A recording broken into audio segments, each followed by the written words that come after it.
ঈদ গেছে, আসলে প্রবাসী বাংলাদেশিরা থেমে নেই। আপনারা দেখতে পাচ্ছেন অসংখ্য প্রবাসী বাংলাদেশি এখানে একটি খেলার আয়োজন করেছে। আমাদের জুনায়েদ ইসলাম ভাই, জুনায়েদ ভাই বিশিষ্ট ব্যবসায়ী, ব্রাহ্মণবাড়িয়ার কৃতি সন্তান। ওনার উদ্যোগে আসলে আজকে যে খেলার আয়োজনটি করেছে, এখানে অসংখ্য প্রবাসী বাংলাদেশিরা আছেন। আসলে খেলাধুলাটা এমন একটি জিনিস যেটি কিন্তু খারাপ কাজ, বিভিন্ন অপকর্ম থেকে দূরে রাখে। সেই খেলাটা অব্যাহত রাখার জন্য কিন্তু ওনার উদ্যোগ, সেই উদ্যোগটা অব্যাহত রাখবে সেই প্রবাসী বাংলাদেশিদের দাবি। আমি সরাসরি চলে যাচ্ছি জুনায়েদ ভাইয়ের কাছে, আসলে উনি আজকে এই খেলাটা ছাড়ার তার উদ্দেশ্যটা কি? আসসালামু আলাইকুম।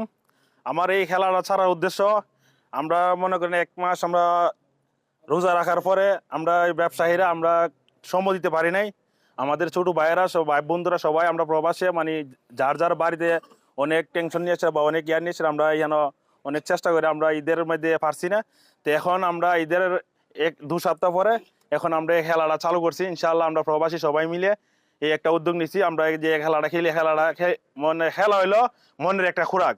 খেলা যখন খেলবো তখন মনের একটা আনন্দ জাগবো যে দেশের থেকে প্রবাসী আমরা কর্ম করি, আমরা দেশের আমরা মায়া মহব্বত একটু বইলা থাকার জন্য আমরা খেলা নিয়ে একটু আনন্দ উৎসাহ করি এবং সবাই আমরা উৎসাহ দিই যে খেলার কোনো বিকল্প নাই, মাদক থেকে তোমরা দূরত থাকো এবং টেনশন মুক্ত থাকো। আসসালামু আলাইকুম। জি ধন্যবাদ। আমি মনিদুল ভাইয়ের কাছে জানতে চাবো আসলে আজকে যে আপনারা আয়োজনটা করেছেন, আয়োজন করার উদ্দেশ্য এবং এটা ধারাবাহিকতা অব্যাহত থাকবে কিনা?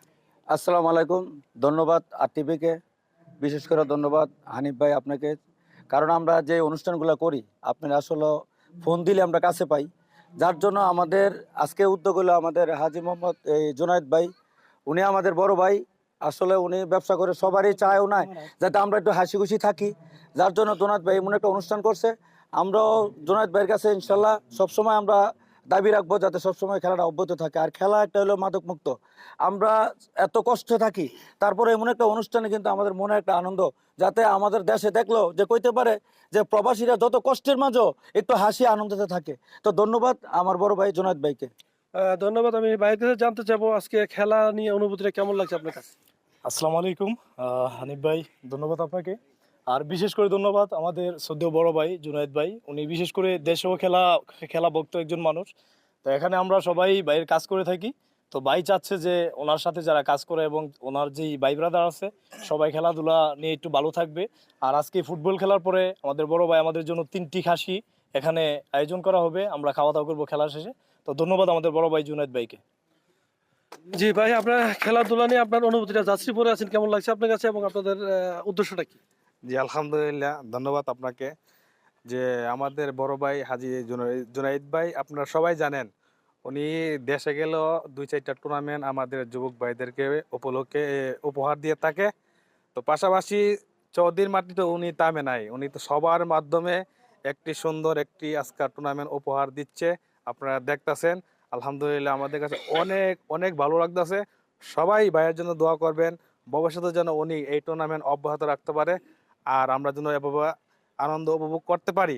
আর আজকাল সবাই তো আমরা দেখতে আছেন অনেক অনেক আনন্দ উপভোগ করতেছি আলহামদুলিল্লাহ, আমাদের কাছে অনেক ভালো।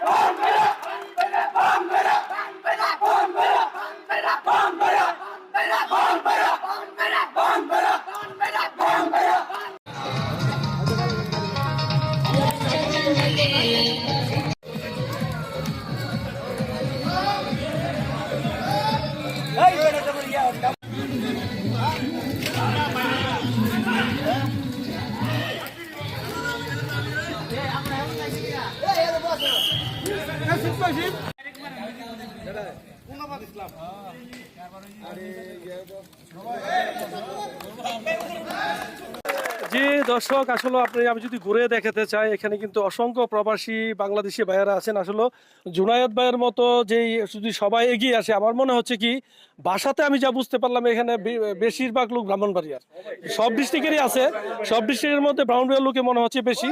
তো আসলে আমরা সেই খেলাটা এবং এই যে মাদক মুক্ত থেকে দূরে থাকার জন্য, সেটা অব্যাহত থাকার জন্য আমরা চেষ্টা করবো। সেই জুনায়েদ ভাইয়ের মতো অসংখ্য জুনায়েদ ভাই সৃষ্টি হবে সৌদি আরবে, সেই প্রত্যাশা। হানিফ সরকার, উজ্জ্বল, আরটিভি, জেদ্দা, সৌদি আরব।